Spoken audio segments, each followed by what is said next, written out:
2020년의 석양 앞에서라는 제목으로 말씀을 드리려고 합니다.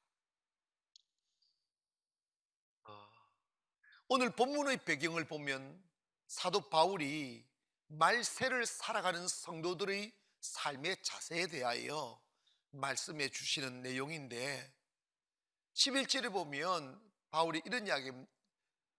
또한 너희가 이 시기를 알거니와, 이 시기를 알거니와 이런 말씀을 합니다. 이 시기라는 말은 우리 연대기적으로 흐르는 시간을 말씀하는 게 아니고, 연대기적으로 흐르는 시간 속에 특정한 시간을 말씀하는데, 이 시기는 뭐냐면 이 카이로스라는 시간, 즉 특징이 있는 시간, 즉 예수님이 다시 이 땅에 그 심판주로 오실 말세의 시간을 말하는 거예요. 우리는 말세의 시간이 있다는 걸 알아야 된다는 거예요. 그리고 그 말세의 시간이 멀리 있지 않고 가까이 와 있다는 것을 기억해라는 거예요. 우리에게는 두 가지의 종말이 있습니다. 실제적으로 예수님께서 마지막 재림하셨을 때 이 우주적 종말을 의미합니다. 그때 나라도 없어지고 산들도 없어지고 민족도 없어지고 다 끝나는 시간이에요. 그때도 그리 멀리 남지 않았다는 거예요. 그런데 더 중요한 것은 개인적 종말이 있어요. 개인적 종말은 나이와 관계없이 맞이할 수 있어요. 젊은이들도 사고로 죽음을 맞이할 수 있고, 질병으로 죽음을 맞이할 수가 있고, 예상할 수 없는 방법으로 수많은 사람들이 죽어가는 것이 이 개인적 종말입니다. 요즘은 코로나로 인하여 죽음의 공포에 시달리는 분들이 참 많이 있지 않습니까? 그래서 이 사망자 수를 줄이려고 보건 당국들이 노력을 하지만 점점 더 많아져 가고 있다는 것을 보게 됩니다. 그런데 우리가 여기서 한 가지 말아야 될 일이 있어요. 그게 뭐냐면 육신의 죽음보다 영혼의 죽음이 더 두렵다는 거예요. 인생은 살다가 다 죽어요. 그러나 그 죽음 뒤에 다가올 영적인 심판이 더 두렵다는 거예요. 우리가 만약에 세상의 평안함과 배부름에 취해서 영혼의 문제에 대하여 망각하고 그냥 살다 죽으면 그뿐이겠지라고 살다가 막상 그 죽음이 우리에게 다가와 하나님의 그 거룩한 심판대 위에 서야 되는 시간이 온다면 준비되지 아니한 영혼은 얼마나 큰 두려움이고 고통이시겠습니까? 그래서 사도 바울은 말세를 맞이하여 살아가는 우리들에게 무슨 말씀을 권면해 주느냐면, 첫째로 지금은 자다가 깰 때다 이 말입니다.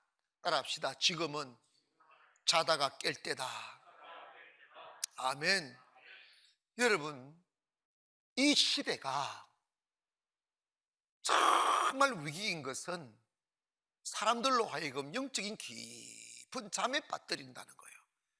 탐욕으로, 쾌락으로, 욕망으로, 여러 가지 방법으로 영적인 감각을 상실하고 영적인 깊은 잠에 빠져서 지금 때가 무슨 때인지를 모르는 거예요. 여러분, 사람이 깊은 잠에 빠지면 나타나는 현상이 뭐냐면 감각이 없어요. 의식이 없어요. 그냥 잠에 빠져 있어요. 세상이 어떻게 돌아가는지를 몰라요. 비가 와도 모르고 눈이 와도 모르고 장구를 치도 모르고. 인생을 살아가면서 시대를 구분해야 돼요. 그런데 깊은 영적 잠에 빠져버리면 그 시대를 구분하지를 못하는 거예요. 그래서 성경에는 끝없이 깨어 살기를 말씀하고 있어요. 주님이 언제 오실지 모른다는 거예요. 그리고 은혜가 언제 오실지 모른다는 거예요. 우리가 가장 중요하게 여겨야 될 게 뭐냐면 11절에 보니까 또한 너희가 이 시기를 알거니와 자다가 깰 때가 벌써 되었으니. 자다가 깰 때가 벌써 되었으니 하는 것입니다. 여기서 자다가 하는 잠이라는 것은 우리가 생태적으로 이렇게 자는 잠을 의미하는 게 아니라 영적인 잠인데, 영적인 잠은 뭐냐면 영적인 게으름과 무감각과 무의식을 의미합니다. 하나님은 육신에 잠들은 문제가 아니고 영적으로 깊은 잠에 빠지면 이건 위기라고 말씀하는 거예요. 그런데 제가 이 말씀을 준비하다가 뭘 생각했느냐 하면, 코로나로 인하여 경제적인 손실, 그리고 육신적인 이렇게 박탈, 이런 것도 참 힘든 거지만, 그리고 코로나에 혹에 감염되어 기저질환이 있어 그 병을 이기지 못하고 죽음에 이르는 분들도 많이 계시지만, 그것보다 더 심각한 게 있어요. 그게 뭐냐면 사회적 거리두기가 강조되고, 특별히 중국 당국에 의하여 교회가 콕 집어서 탄압을 받을 만큼 이렇게 어려움을 겪는 사이에 나타나는 현상이 뭐냐면 성도들의 영이 죽어가고 있다는 거예요. 이게 가장 큰 문제예요. 인간은 빵을 먹고 사는 존재가 아니고 하나님의 말씀을 먹고 사는 존재입니다. 인간은 육신이 건강하여 사는 존재가 아니라 영이 건강하여 사는 존재입니다. 영이 깊은 잠에 빠져 무감각하고 타락하고 사탄의 공격 이겨내지 못하고 그냥 세월 흐르는 대로 의식 없이 떠밀려 가게 되면 나타나는 현상이 타락이며, 타락의 결과는 멸망인 것입니다. 소돔과 고모라 성이 영적 타락으로 멸망받았고, 로마가 영적 타락으로 멸망받았고, 유럽이 영적 타락으로 무너졌습니다.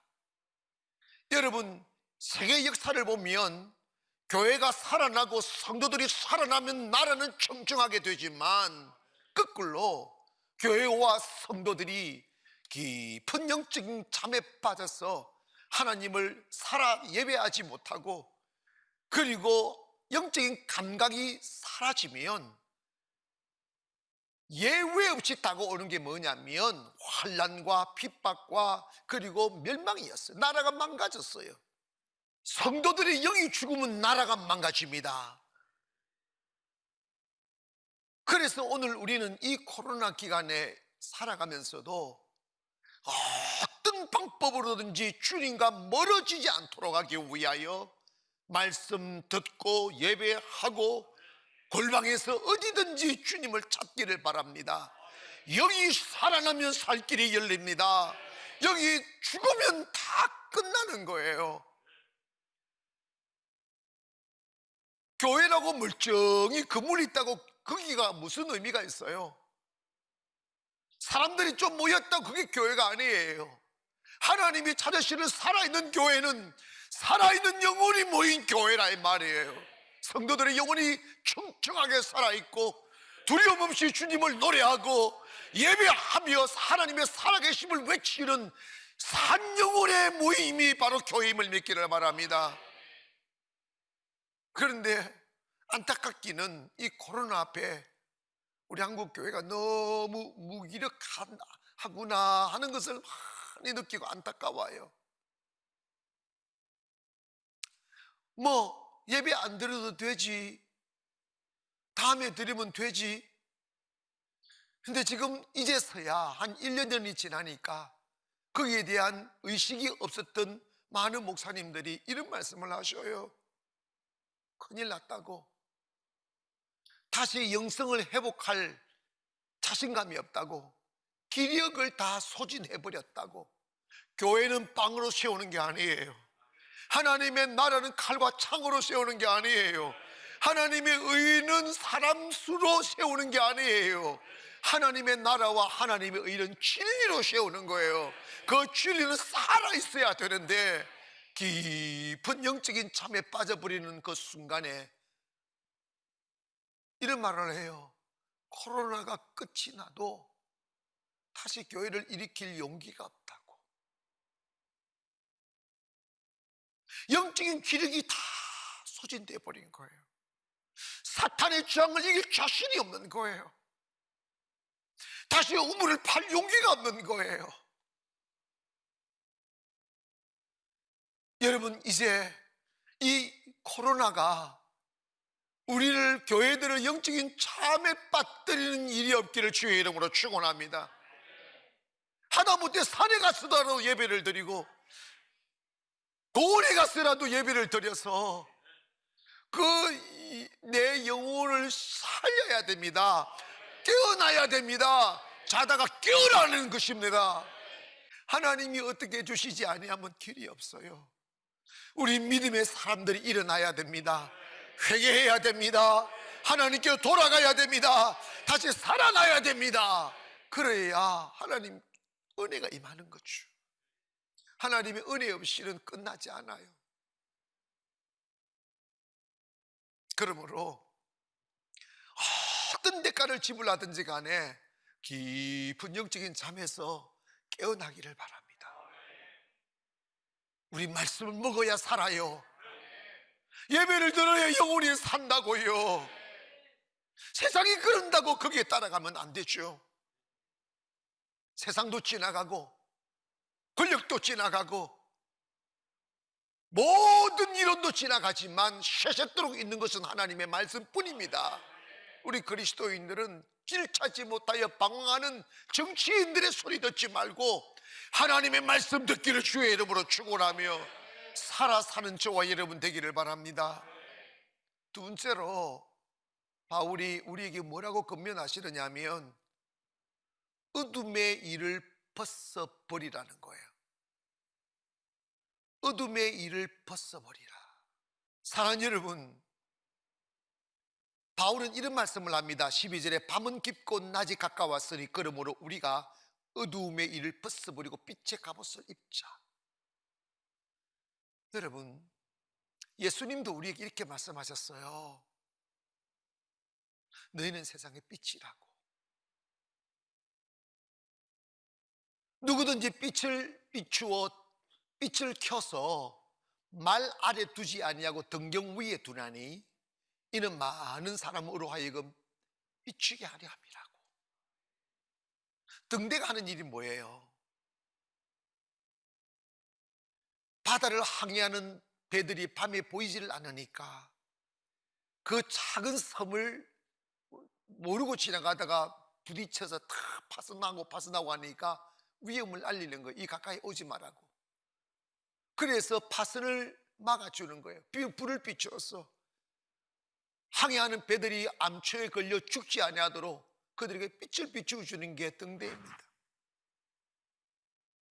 오늘 이렇게 어둡고 불안하고 이렇게 민심이 흉흉한 이 시대 속에 사도 바울은 어둠의 일을 벗어버리고 빛의 갑옷을 입으라는 거예요. 지금 우리나라는 어둠 그 자체로구나 하는 생각이 참 많이 들어요. 예전도 좀 그렇게 거짓말 잘하고 제가 없던 시즌은 없지만 요즘은 죄가 더 점점 진화된 느낌이에요.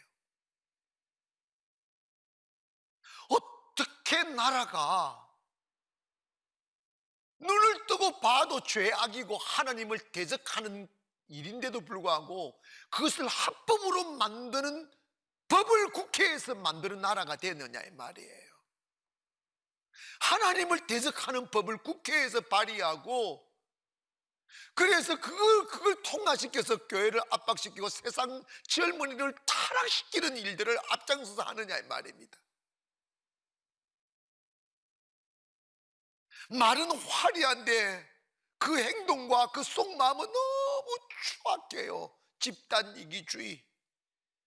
그래서 자신들의 불의를 말하는 사람이 있으면 근력으로 막아버리고 막 괴롭히고 벌떼처럼 달려들어서 집단 공격을 하고 지성인들도 종교인들도 양심이 있어 말하려다가 그 공격들이 너무 두려워서 말을 못하는 거예요.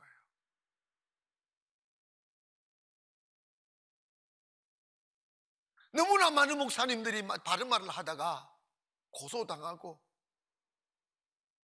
2000년 전에 그 흉악한 로마의 칼 아래에 있던 교회들이 당했던 그 아픔들을 지금 이 21세기에 지금 당하고 있다 이 말이에요. 하지만 이럴 때 우리 기억해야 됩니다. 아무리 잡초가 무성해도 하나님의 심판의 낯은 곧 다가와 불을 빼실 거예요. 그때 교회는 흔들리면 안 되는 거예요. 그때 성도는 불의와 타협하면 안 되는 거예요. 성도는 빛을 비춰야 됩니다. 옳음을 말해야 되는 거라고요. 자기 일신의 찰나의 일신을 위하여 불의와 타협하거나 그들과 같은 길을 걸으면 안 됩니다. 외로울지라도, 왕따 당할지라도 외로이 등대지기로 살아야 되는 거예요. 그렇게 되면 하나님의 심판과 결과는 곧 오게 되어 있습니다.